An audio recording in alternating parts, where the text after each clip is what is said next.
So I got a video request after I did the how to put on a yukata or kimono video, and I got a request for how to put on the undergarments. So here I am. All you're going to need for this is a towel that's long enough to wrap around yourself once. It doesn't even have to go all the way around, as long as it meets or passes just a little bit. You're also going to need if you're going to do a two-piece, you're going to need the jiban and the kedashi, which I'll let you know what those are as we go along. If you're going to do a one-piece, you're going to need the Naga-jiban, which is the one-piece undergarment, which I will also show you later. If you choose, you can use an eri, which is an extra collar piece. It's not absolutely necessary. It's just more formal, I guess. It looks a little better, especially because of the material some of the jiban are made out of. And if you want, you can use the suteteko, which is these. They sort of look like bloomers. They're usually used if you're going to do a male role, like if you're doing stage, but some people find that these are more comfortable than the kedashi, especially if it's summertime and you get hot. So yeah, let's get started. So first things first, we're going to start out using your towel and a himo. This is mostly for women who are either large in the bust or large in the hips, or both. I also recommend a jog bra, and if you want, you can use an ace bandage either around your bust or around your hips, just to even yourself out, because it makes the kimono or yukata fit a little bit better. I know I've always had issues with that. So what you're going to do is you're just going to fold it lengthwise in half, and you're going to wrap it around. I like to have it meet in the front just because it's easier. And then you're going to take your himo and you're going to wrap it around.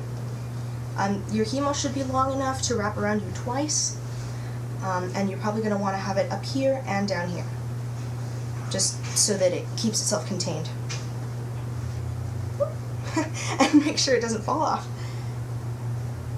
If you have it crossed in the back, it's a little easier because you figure that's the place where it's going to separate the least.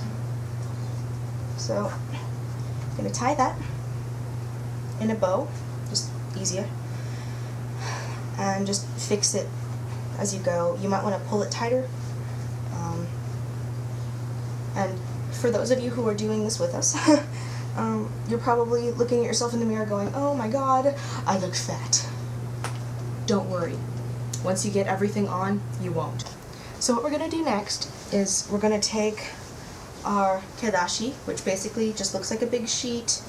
The newer ones have the himo that are already attached. Some of the older ones don't. You can sew them on yourself. Doesn't really matter. You're going to want to do this part first, mostly because your jiban, which is the top half, will be coming over this. You're going to want to do this left over right, so you're not dead. Very important with this is that this side comes to the other hip. It should come down here. And use a mirror if you've got a little more back, just to make sure that it's even on the bottom. I know you can't see my feet, but I have a mirror over here. You just want to use both sides and check that it's level. I also don't suggest wearing pants underneath this, unless you're going to use the suteteko, which is the pants that I showed you earlier. Unless you're going to do that, I don't suggest that. And with these himo things, just wrap them around yourself as many times as you can and tie them in a bow. The next bit we're going to do is the top half. These are really cool. I like these. I know this one doesn't have sleeves. We had to take them off because we needed a different color for some role. But these are really awesome because the newer ones have this little thing. This is the back, and it's got this little thing attached to it because this is the collar, right? Or the loopy. It's a little loop right here, and your himo goes through that, which will help you so you're not, fidgeting around trying to find it. So I hope this is okay with you guys, since I don't have sleeves. It's the same as putting it through your yukata, and you just slip it on, same thing, left over right, pull it over as far as you can. You should probably meet it here, and leave a little bit of space back here because you're going to need that later. So, and you're going to grab these and wrap them around you as many times as you can, and just tie it in a bow.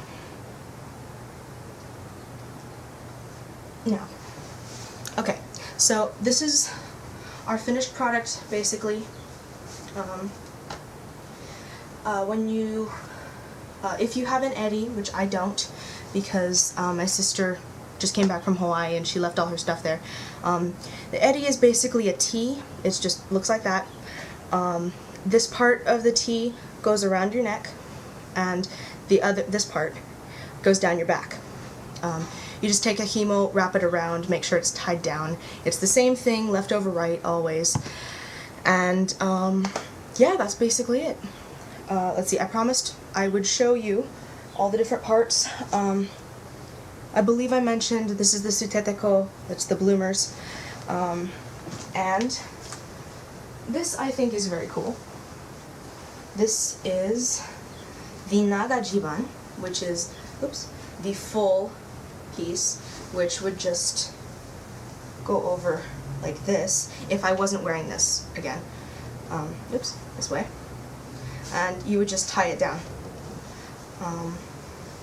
Obviously I didn't do this this time around because this is my grandmother's. One, it wouldn't fit me. Two, it's very, very old. But they are very pretty. They come in various different colors. Yeah, so I hope you all have luck with this. Have a good time, and I'll see you later. Bye!